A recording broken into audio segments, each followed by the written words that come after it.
Hi friend, मैं एक बार पुनः आप लोगों का डिवाइन इंग्लिश मंत्रालय यूट्यूब चैनल पर स्वागत करता हूं। जैसे कि हम लोग प्रैक्टिस सेट को मतलब सीरीज चला रहे थे, तो उस सीरीज को कंटिन्यू करेंगे आज। और आज की सीरीज का हमारा नाम है एक्टिव वॉइस और पैसिव वॉइस।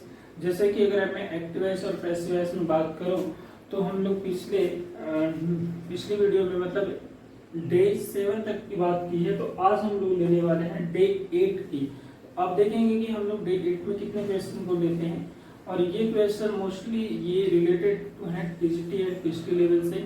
तो चलिए देखते हैं कि क्या कुछ हम ले पाते हैं, इसमें प्रैक्टिस कर पाते हैं। और ये बहुत ही बेहतर प्रैक्टिस होगी, आपका विद एनालिसिस होगा।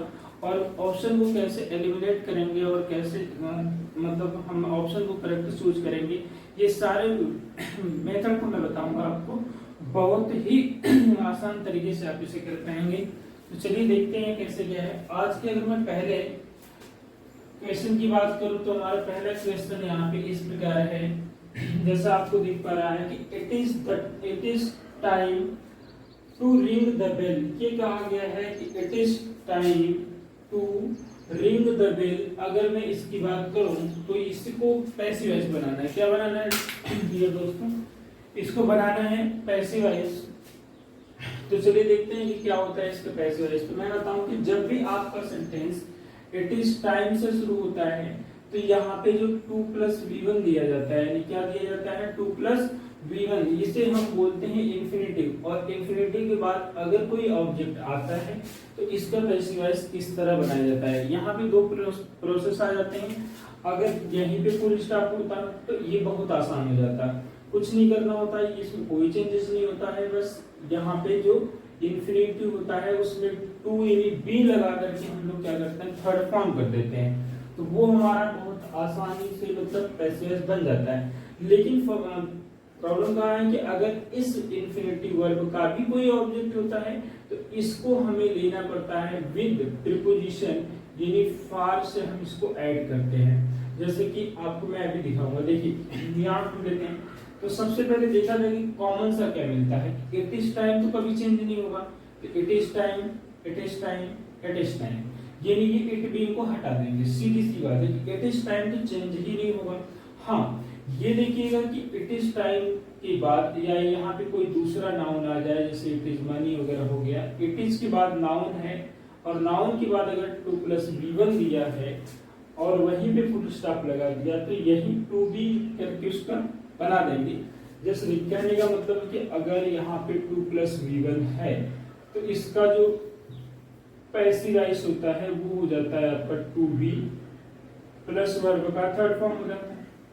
ठीक है, लेकिन अगर इस 2 + v1 के पीछे अगर आपको क्या मिल जाए, अगर ऐसा स्ट्रक्चर मिल जाए 2 + v1 प्लस ऑब्जेक्ट मिल जाए, तो यहाँ देखना होगा कि इस ऑब्जेक्ट को इस 2v1 से पहले ले लेते, यानी 2b वाले कंडीशन से पहले रखेंगे। तो यहाँ पे हमारे पास वही आया है कि यहाँ पे नाउन है, फिर ये मान लीजिए कि आपका वर्ब है और ये ऑब्जेक्ट है, तो इसको पहले लेना है।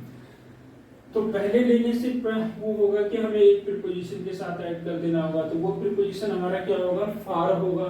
जैसे देखिए यहाँ पर है it is time, it is time. अब यहाँ पे मैंने कहा प्रीपोजिशन लगेगा, तो कौन सा लगेगा, फार। तो फार यहाँ भी है, फार यहाँ भी, तो यहाँ नहीं है तो इसे हटा दीजिए। ठीक, अब यहाँ पे क्या करते हैं कि प्रीपोजिशन के बाद आपको क्या आना चाहिए, ऑब्जेक्ट। तो फॉर द बेल यहाँ भी है, फॉर द बेल यहाँ भी है। अब देखिए कितना यहाँ पे आपको सटीक और आसानी से मिल जाएगा कि मैंने क्या बताया कि जब आपको एक्टिव वॉइस में क्या मिलता है 2 + v1 मिलता है, तो पैसिव वॉइस में आप क्या कर सकते हैं 2 + v प्लस थर्ड फॉर्म करेंगे। तो ये चूंकि आपको मिला है 2 + v1 ही तो मिला है, यानी ये 2 + v1 है, इसका पैसिव वॉइस क्या बनेगा आपका 2 + v1 है तो 2b थर्ड फॉर्म बनेगा। तो यहाँ देख रहे हैं कि 2 + v1 ही ले लिया तो ये एक्टिव में छूट गया, बल्कि यहाँ पे 2 + v प्लस थर्ड फॉर्म कर दिया तो ये भी हो जाएगा आपका, तो मतलब कि करेक्ट वाला आंसर। तो यही हमारा बन के तैयार हुआ करेक्ट आंसर होगा कि it is time for the bell to be ring, मतलब टू बी रंग होगा। तो चलिए मुझे उम्मीद है कि पहला क्वेश्चन आपने क्लियर कर लिया होगा बहुत ही आसान तरीके से कि कैसे हम अपने ऑप्शन तक पहुंचेंगे। ये घबराने की कोई बात नहीं होती, बस थोड़ा सा उसके रूल को माइंड में रखना है और अपने ऑप्शन तक पहुंच जाना है। तो चलिए बिना देर के हुए हम लोग थोड़ा और भी आगे चलते हैं। लेते हैं नेक्स्ट नंबर हमारा क्या है 45। अगर हम लोग बात करें 45 का तो यहाँ पे दिया हुआ है आपके सामने देखिए, you must look into this matter. यहाँ पे आपको देखना है, यहाँ दिया हुआ है कि you must look this matter, ठीक है। तो कहने का मतलब इसमें आपको करेक्ट वाला ऑप्शन निकालना है। तो डियर फ्रेंड, कई बार ऐसा होता है कि एकदम एग्जैक्ट नहीं मिल पाता है हमारा आंसर, तो हमें सपोजिशनल जाना पड़ता है, यानी कि अप्रोचेबल लेना पड़ेगा कि मतलब कौन उसके आसपास का हो सकता है, उस तरह की मीनिंग कौन सा सेंटेंस हमको दे सकता है। तो हमें कभी कभी इस तरह से भी बातें करनी पड़ जाती हैं। तो चलिए देखते हैं यहाँ पे, क्योंकि ये मस्ट है, मस्ट किसका अर्थ देगा, चाहिए का देगा, ठीक है। देखिए ये पेपर में आया हुआ, आई थिंक केवीएस के 2013 वाले पेपर में आया हुआ है, मतलब कि केवीएस के पेपर में ये भी लेगा आपको, उसी पेपर से मैंने उठाया हुआ है। तो मुझे थोड़ा सा शौक लगा कि एग्जैक्ट तो नहीं जा रहा है, लेकिन उसके आसपास तो पहुंच जा रहा है। तो चलिए देखिए, कहने का मतलब यहाँ पे देखेंगे, मस्ट अपना एक मोडाल वर्ब है, और जिसके पास ये V1 होता है, और ये मस्ट लुक इनटू है। तो चूंकि ये लुक इनटू तो फ्रेजल वर्ब बन जाता है, और दिस मैटर ये आपका बनेगा ऑब्जेक्ट बनेगा, ठीक है। तो ये हो गया सब्जेक्ट हो गया, ये हो गया ऑब्जेक्ट हो गया, ये हो गया वर्ब हो गया। तो जब भी हम पैसिव वॉइस बनाते हैं तो सबसे पहले हम किसको लाते हैं, ऑब्जेक्ट को लाते हैं। ये बात तो आपको माइंड में बिल्कुल बैठ जानी चाहिए, ठीक है। तो देखिए हम लोग लाएंगे सबसे पहले, तो मैं कह रहा हूँ ऑब्जेक्ट आएगा, तो this matter, this matter, this matter, this matter. अगर मैं यहाँ तक बात करूँ तो मेरा सारा का सारा एग्जाम्पल अभी ठीक जा रहा है, कोई गलती नहीं हो रहा, ठीक है। लेकिन अब देखते हैं कि ये आगे चलते हैं तो हैज में लगा कि भैया ये मस्ट है, तो हैज में तो कोई काम नहीं हो सकता, ठीक है। अब यहाँ पे दूसरे नंबर पे देखिए, मैटर के बाद मैं भी लाती हूँ, तो यहाँ पे इसका भी कोई काम नहीं हो सकता, ठीक है, क्योंकि एटलीस्ट चाहिए का अर्थ दे रहा है। किसका अर्थ दे रहा है, चाहिए का। व्हाट एवर हम चेक करते हैं कि डी वाले में क्या है, मैटर के बाद तो ये क्या कहते हैं, हेल्पिंग वर्ब भी गाइड कर दिया, तो ये भी नहीं हो सकता। अब बचता है मेरा शुड। शुड भी किसका अर्थ देता है, चाहिए का, और मस्ट भी किसका अर्थ देता है, चाहिए का। व्हाटएवर यहाँ पे पूरी तरह से सही होने के लिए हमें तो जरूरत थी मस्ट की, लेकिन मस्ट नहीं है, तो उसकी एवरेज में मतलब वहां पे देखा जाए तो शुड भी चाहिए का अर्थ देता है, और मस्ट भी चाहिए का अर्थ देता है। इन द कंपेरिजन आप थोड़ा सा डिफरेंस होता है, बट कहीं ना कहीं दोनों चाहिए से रिलेट कर रहे होते हैं। तो इसलिए ओवरऑल मस्ट न होने की कंडीशन में हम यहाँ पे क्या ले सकते हैं, अपना शुड ले सकते हैं। किस कंडीशन में, जब हमारे पास मस्ट नहीं होगा तो हम वहां पे शुड से काम चला सकते हैं। देखिए, तो ये आपका हो गया, this matter should be looked into bye you, यही आपका करेक्ट हो जाएगा। जैसे कि शुड बी हो गया, और लुक्ड इनटू फ्रेजल तो था ही, और फिर यू को बाय के पीछे लेके जाएंगे। तो इस तरीके से डियर फ्रेंड आपका ऑप्शन नंबर सी होता है, सी। तो चलिए देर न करते हुए हम लोग और आगे बढ़ जाते हैं और कुछ कर लेते हैं, ठीक है। प्रैक्टिस हमारा नेक्स्ट नंबर क्या है, 46। अगर हम बात करें 46 क्वेश्चन की, तो 46 क्वेश्चन हमारा आता है इस प्रकार, जो आपके लिए होगा खास, दार्जिलिंग ग्रोव्स टी। देखिए ये बहुत ही रेयर है, लेकिन आज के लिए मैं कह सकता हूँ कि ये बहुत ही इंपॉर्टेंट क्वेश्चन है, क्योंकि इस तरह के क्वेश्चन कोई बनाना नहीं चाह रहा है अभी इसमें, लेकिन एग्जाम में इस तरह के अब क्वेश्चन दिखने शुरू हो गए, क्योंकि अब अपग्रेड हो रहा है। तो ये क्वेश्चन में भी हो सकता है कि रिपीटेड भी हो सकता है, इस बार पूछा भी जा सकता है। तो ध्यान दीजिए, ये कहता है कि दार्जिलिंग ग्रोव्स टी, मतलब क्या बोला है कि दार्जिलिंग ग्रोव्स टी। तो अगर ग्रोव्स की बात करेंगे यहाँ पे, तो देखेंगे ये आपका क्या होता है, V1, और उस V1 में लगा है S।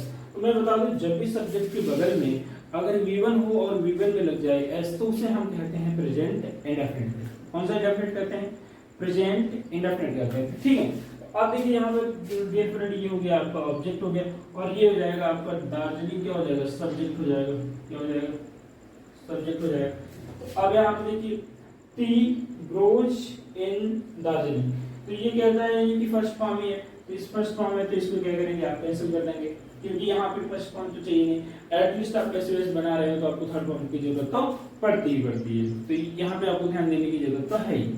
अब देखिए नेक्स्ट होता है कि टी इज ग्रोन, ये ठीक है, ये कह रहा है कि T is grown in Darjeeling, यानी ये ऑब्जेक्ट आएगा, और ये प्रेजेंट होने की वजह से इज हो गया, और थर्ड फॉर्म चाहिए तो ग्रोन हो गया, और फिर क्या हो गया, इन दार्जिलिंग। यही आपको देखना है कि जो बाय दार्जिलिंग नहीं कहना होता है, कहना क्या होता है, इन दार्जिलिंग।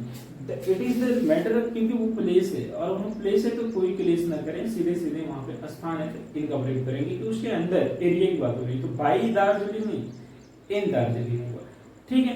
तो इस प्रकार से हम देखिए हमारा ऑप्शन ये है ठीक मिल गया है। कहाँ पे मिल गया? डी वाला। तो हमारा बी वाला ऑप्शन होता है ठीक। यानी कि T is grown in Darjeeling, ये ऑप्शन ठीक मिल गया। तो आगे बढ़ने की कोई आवश्यकता नहीं है। वैसे ये लेट, तो लेट तो ये भी गलत हो सकता था। और यहाँ पे बी कॉन्टिन्यूअस तो हमारा सही स्थान है, तो बी कहाँ से आएगा? तो इस प्रकार से हमारा ऑप्शन नंबर सी होता है बी। चलिए दोस्तों, मुझे उम्मीद है कि आप बहुत बढ़िया तरीके से अपना कर पा रहे होंगे और डेफिनेटली करेंगे कि नहीं करेंगे। प्रैक्टिस तो बहुत जरूरी है और इट इज वेरी नेसेसरी भी कह लें, इंपॉर्टेंट भी कह लें, जितना भी कह लें कमी होता है, बट प्रैक्टिस करते जाएं, ये जरूरी होता है। तो ये देखिए 47 की अगर मैं बात करूं तो 47 में मेरे पास क्या आएगा?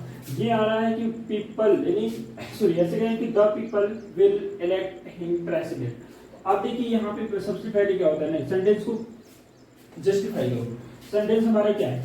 ये विल के बगल में वी वन, तो ये 100% गारंटी और सिक्योरिटी दे सकता है किस बात का कि ये है फ्यूचर इंडेफिनिट और ये है फ्यूचर इंडेफिनिट। तो हम इसका बनाएंगे क्या? हम इसका बनाएंगे मतलब फ्यूचर इंडेफिनिट तो ये हो गया एक्टिव वॉइस में, तो हम इसके बनाएंगे क्या? Passive voice. तो बहुत ही आसान है। सबसे पहले ये जाने कि विल के बगल में वी वन आया है तो फ्यूचर इंडेफिनिट है, वो भी एक्टिव वॉइस है। तो पैसिव वॉइस में हम क्या करेंगे? पैसिव वॉइस में करेंगे हम यही कि विल के बाद बी लगा देंगे और सेल के बाद भी बी लगा देंगे। ऐसे जरूर करेंगे। तो देखिए यही होता है फॉर्मूला। तो चलिए चेक करते हैं, गारंटी के साथ बताते हैं आपको सही हो ही जाएगा। देखिए अब ये सबसे पहली बात है कि आपका ऑब्जेक्ट क्या? ऑब्जेक्ट ढूंढ लीजिए। मी में मतलब हिम है, ये सब्जेक्ट है, ये वर्ब है, ये ऑब्जेक्ट है। ठीक है, ये ऑब्जेक्ट का कॉम्प्लीमेंट है, उसे छोड़ दीजिए। तो ऑब्जेक्ट में लिए आपका हुआ क्या? ये हुआ ना। तो जरा देखिए, ये सबसे पहले साहब आ गए पीपल, तो कहिए आप तो नहीं आ सकते, मेरे काम के नहीं हो। अब दूसरा क्या है? दूसरे ने डी वाले में देखो, इन्होंने भी कर दिया, इसको क्यों हटोगे? आप मेरे काम के नहीं हो। अब ऑप्शन को एलिमिनेट करना सीखो। अब ये विल प्रश्न थोड़ी ना कि पहले आ जाएंगे जी, ये भी गए काम से। लेकिन अब देखते हैं बचा हमारा ऑप्शन बी। तो ये हमारा हो गया था ऑब्जेक्ट, यानी इसलिए ये ही, और इसके बाद ये आया था विल बी। ये मैंने बताया था कि अगर विल है तो विल भी होना चाहिए। और फिर इसके बाद थर्ड फॉर्म इलेक्टेड, और क्या इलेक्ट किए हुए थे? प्रेसिडेंट। और फिर किसके द्वारा? यहाँ पे देखिए थोड़ा सा यहाँ पे मिस्टेकन हुआ है, तो मिस्टेकन वो ऐसा है कि ये करेक्ट किया जाएगा बस सीधे से क्या लगा देंगे यहाँ पे? अब बाई। ठीक है, ये हो जाएगा he will be elected president by the people. तो टोटली इस प्रकार से आपका ऑप्शन सही हो जाता है बी। ठीक है, तो अब चलिए नेक्स्ट ले लेते हैं। नेक्स्ट नंबर हमारा क्वेश्चन आता है 48 पे हमारे पास क्या है? देखिए समन द फायर ब्रिगेड। ये बोला गया कि समन द फायर ब्रिगेड, ये इन्होंने बोला है समन फायर द ब्रिगेड को बुलाना है। तो क्या है? तो आप सबसे पहले सेंटेंस को जस्टिफाई करिए। अब सेंटेंस को जस्टिफाई करने का मतलब ये समन अपने आप में एक वर्ब होता है, यानी वी1 वर्ब जो आपका वी1 है उसमें क्या करेंगे? यहाँ पे आप देखेंगे द फायर ब्रिगेड। अब आपको ये समझ में आ जाएगा कि हमारे पास क्या है कि ये वर्ब का पहला फॉर्म है और यहाँ पे जो द फायर ब्रिगेड है ये आपका बन जाएगा ऑब्जेक्ट। तो आपके सामने ये क्या बन गया?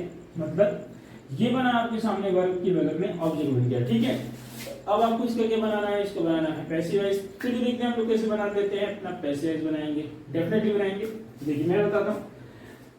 तो यहाँ पे सीधे सीधे लीजिए, समन अगर आया है तो ये स्टार्टिंग में हो ही नहीं सकता क्योंकि एक्टिव वॉइस हो नहीं सकता। हाँ, इसका रूल क्या कहता है? अगर हम लोग बात करें रूल की, तो इसका रूल है कि अगर ये वर्ब के पहले फॉर्म से स्टार्ट हो गया और आपके पास ऑब्जेक्ट भी दिया है तो आप किससे शुरू कर सकते हैं? लेट बी से या तो शुड बी से। तो आपके ऑप्शन में शुड बी नहीं है, मतलब शुड बी है, लेकिन आपका स्टार्ट करेंगे, देखेंगे लेट से शुरू होता है या बी से। तो देखिए सबसे पहले फॉर्मेट चेक करते हैं लेट वाला। तो लेट हमारा पहले आएगा और लेट के बाद हमको ऑब्जेक्ट की जरूरत होती है और ऑब्जेक्ट के बाद हमको बी की जरूरत होती है और बी के बाद वर्ब के थर्ड फॉर्म की जरूरत होती है। तो इस प्रकार से आपका ऑप्शन नंबर सी होता है सी। सी तो सही हो गया, लेकिन जो गलत हुआ वो क्यों? क्योंकि भैया हम वाई क्यों प्रश्न क्यों बनाया नहीं, और ये कॉल क्यों आएगा गलत? तो इस तरीके से आपका ऑप्शन नंबर सी होता है कौन सा? सी वाला। Let the fire brigade be summoned. ठीक है डियर फ्रेंड, मुझे लगता है आप बहुत ही सही तरीके से अपने ऑप्शन को एलिमिनेट करके पहचान सकते हैं। डायरेक्ट नहीं आता है तो ये देखिए कि कौन सा हट सकता है, कौन हटाया जा सकता है। अगर ये हटाने की प्रक्रिया मालूम हो, जो सही होगा वो अपने आप बच जाएगा। तो देखिए अब नेक्स्ट ले लेते हैं हम लोग क्वेश्चन 49। अगर हम बात करें 49 का तो यहाँ पे लिखा हुआ है please walk on the right. Please walk on the right. तो ये कहते हैं हम राइट की बात करते हैं। नेक्स्ट, तो ये प्लीज से हमारा सेंटेंस अगर शुरू होता है तो इसके पैसिव वॉइस बनाने की प्रक्रिया बेहद आसान होती है। अगर जब भी कोई आपका सेंटेंस प्लीज या काइंडली से शुरू हो जाए तो उसका पैसिव वॉइस बनाना बेहद आसान होता है। जस्ट आपको इतना ही करना होता है कि प्लीज और काइंडली के स्थान पे, ध्यान से सुनिएगा, ओरली है मेरा, कि प्लीज और काइंडली के स्थान पे आपको लेना होता है यू आर रिक्वेस्टेड टू। फिर से सुन, प्लीज और काइंडली के स्थान पे लेना होता है यू आर रिक्वेस्टेड टू। तो बस इतना उठा लीजिए। देखिए क्या यहाँ पे यू आर प्लीज, अरे प्लीज ही है तो उसमें प्लीज से पैसिव वॉइस कैसे बनेगा, ये भी नहीं होगा। और ये वाकिंग उल्टा कर दिए, वाकिंग आईएनजी लगाने की क्या जरूरत है, यहाँ पे भी हटा दीजिए। अब ये देखिए ये सटेगा यू आर रिक्वेस्टेड टू। मैंने बोला था कि प्लीज की जगह पे हमें सिर्फ करना होता है यू आर रिक्वेस्टेड टू और प्लस आगे के सेंटेंस ऊपर देना होता है कॉपी। तो जैसे यहाँ पे देख पा रहे होंगे आप लोग, you are requested to walk the right. तो यहाँ पे ऑन छूट गया तो ऑन अपना ऐड कर दीजिए कि वॉक ऑन द राइट। ठीक है, तो इस प्रकार से आपको क्वेश्चन हो जाता है डी वाला करेक्ट। तो डियर फ्रेंड, मुझे उम्मीद है कि आज के प्रैक्टिस सेशन में आपने बहुत एंजॉय किया होगा, आपको समझ में आया होगा। और ये प्रैक्टिस सेशन अगर आपको अच्छा लगता है तो आप इसे कंटिन्यू करेंगे और ये सीरीज आपकी चलती रहेगी टिल योर एग्जाम, ताकि आप कर सके बेहतर performance in exam and you can reserve one seat for your name. ठीक है, तो चलिए बहुत ज्यादा बातें नहीं करते हुए आज की वीडियो को हमें यहीं पे स्टॉप करते हैं। ये डे 8 का और बाकी चीजें करेंगे हम नेक्स्ट वीडियो में, तो आप देखते रहेंगे वीडियो। आज के लिए इतना ही है। Thank you so much for watching my video. बाकी मिलते हैं नेक्स्ट वीडियो में।